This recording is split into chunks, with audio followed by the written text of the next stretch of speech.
I want to get your thoughts on this. Let's put the tweet up from Donald Trump this morning. He is none too happy with Paul Ryan, and you can't blame him. He says Paul Ryan should spend more time on balancing the budget, jobs, and illegal immigration, and not waste his time fighting the Republican nominee. What do you think about it?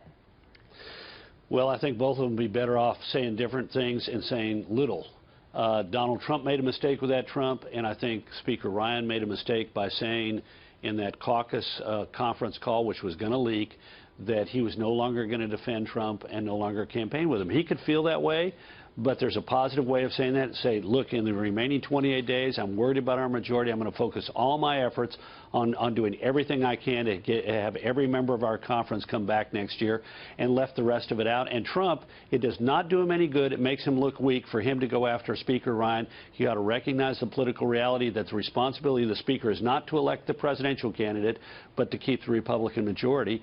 And similarly, the responsibility of the Senate Majority Leader is to keep the Republican Senate majority, not to be responsible for the presidential ticket, particularly since Trump has said over the course of the campaign, quote, party unity is overrated. He's the guy who said that for months, May, June, July, said, I don't want Ted Cruz's endorsement because I don't need it. So having disavowed party unity and party loyalty as a reason to be for everybody to be together, he ought to play this down, and similarly, Paul Ryan should have played it down. You know, Karl, don't you think there's an irony, though, in the fact that they circulated a pledge to all of the nominees and said, you have to sign this, you got to promise that you're not going to run as an independent.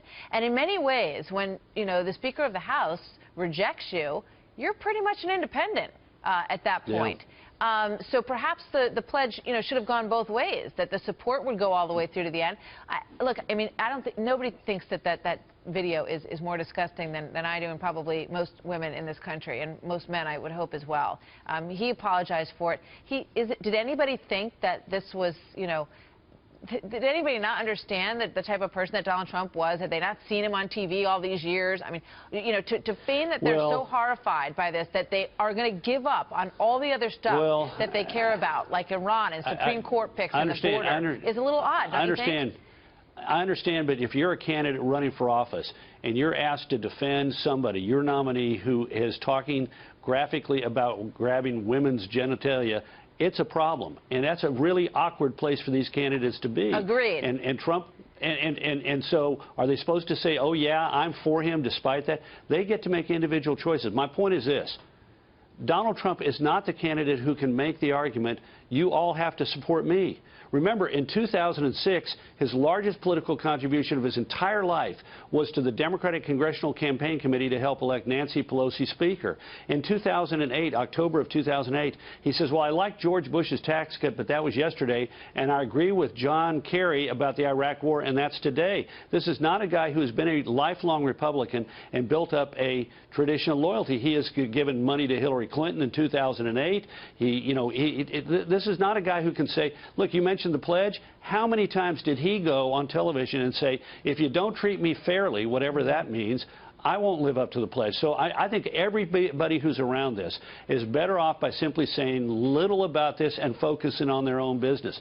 I think it was a mistake for Speaker Ryan to say, I'm not going to defend him and I'm not going to campaign for him. Just don't do it. But it's also a mistake for Trump to draw attention to this by picking a fight with his down-ballot Republican running mates rather than just focusing on his business. Yeah, but I mean, you know, Republicans may find themselves with people just staying home, you know. I mean, oh, absolutely. And the responsibility will be on both of their shoulders, principally on his, because he's the leader of the party and has to set the tone, but it's going to be on everybody's shoulders if that happens. And that's a real possibility here. I think the Republicans will keep the House, despite all of this. But this will have an effect in the Senate races, because in the Senate races, we have so many Republicans that are up in purple states that Barack Obama carried, as opposed to the House, where the vast majority of the Republicans in the House are in districts that were comfortably carried by Mitt Romney and will be carried by Donald Trump this time around. You know, it also seems like they should be more focused on the issues. You know, they should be out there saying, look, don't even ask me about that videotape,